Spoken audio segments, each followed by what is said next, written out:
எங்க உங்க அப்பா எப்பவுமே தீபாவளிக்கு ஒரு மாசம் முன்னாடியே ட்ரெஸ் வாங்கிக்க காசு தருவாங்க. இன்னும் காசு தரவே இல்லையே. 1ஆம் தேதி வரைக்கும் பாப்போம், இல்ல நம்மளே வாங்கிப்போம். எங்க அதெல்லாம் வாய்த்து வந்து கேட்டதாங்க தருவாங்க, இல்லைன்னா அப்படியே மறந்த மாதிரி இருந்துருவாங்க. அம்மா, நமக்காக எவ்வளவோ பண்ணியிருக்காங்கம்மா. இந்த வாட்டி ஏதோ வாங்கி தர காசு இல்லாமல் இருக்கும். அதை நம்ம தாம்மா புரிஞ்சுக்கணும். அதை விட்டு ஏன் வாங்கி தரலன்னு கேட்டு அவங்க மனசை கஷ்டப்படுத்தக்கூடாதுமா. விடுமா, பார்த்துக்கலாம். எங்க சாரிங்க, இந்த வாட்டி நம்ம அவங்களுக்கு ட்ரெஸ் எடுத்து கொடுப்போம். சூப்பர்மா. சரிம்மா, என்னம்மா சமையல் பண்ணியிருக்க?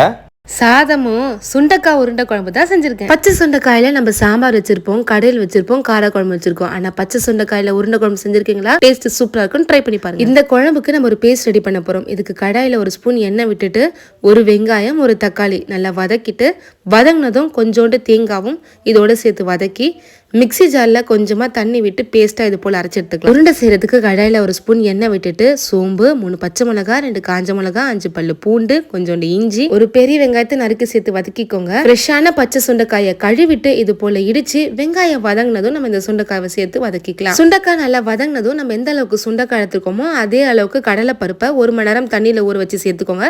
1/4 கப் திருவிய தேங்காய், கொஞ்சமாக மஞ்சத்தூள், இந்த உருண்டைக்கு தேவையான அளவுக்கு உப்பு, இதெல்லாம் சேர்த்து வதக்கிட்டு ஸ்டவ் ஆஃப் பண்ணிட்டு ஆற வச்சு மிக்சி ஜாரில் அரைச்சி இது போல குறக்குறன்னு எடுத்துக்கோங்க. இப்போ இதை நல்லா இது போல உருளை பண்ணி தனியாக எடுத்து வச்சிருங்க. குழம்பு செய்யறதுக்கு கடையில் 4 ஸ்பூன் கிட்ட நல்லெண்ணெய் சேர்த்துட்டு கொஞ்சமா கடுகு, சீரகம், உளுத்தம்பருப்பு, வெந்தயம் இதெல்லாம் நல்லா பொரிஞ்சு வந்ததும் 2 பச்சை மிளகாய் கீரி சேர்த்துக்கோங்க. ஒரு பெரிய வெங்காயத்தை பொடிசா நறுக்கி சேர்த்து வதக்கிக்கோங்க. வெங்காயம் லைட்டா வதங்கினதும் ஒரு தக்காளி பொடிசா நறுக்கி சேர்த்து வதக்கிக்கோங்க. இப்போ இதோட 1/4 ஸ்பூன் கிட்ட மஞ்சத்தூள், 2 டேபிள் ஸ்பூன் கிட்ட வீட்டு மிளகாய் தூள், 1 ஸ்பூன் வெறும் மிளகாய் தூள், 1 ஸ்பூன் கல்லுப்பு இதெல்லாம் சேர்த்து கலந்துட்டு நம்ம ஃபர்ஸ்ட் ஒரு வெங்காய தக்காளி தேங்காய் பேஸ்ட் அரைச்சு வச்சிருந்தோம்ல அதை சேர்த்துலாம்.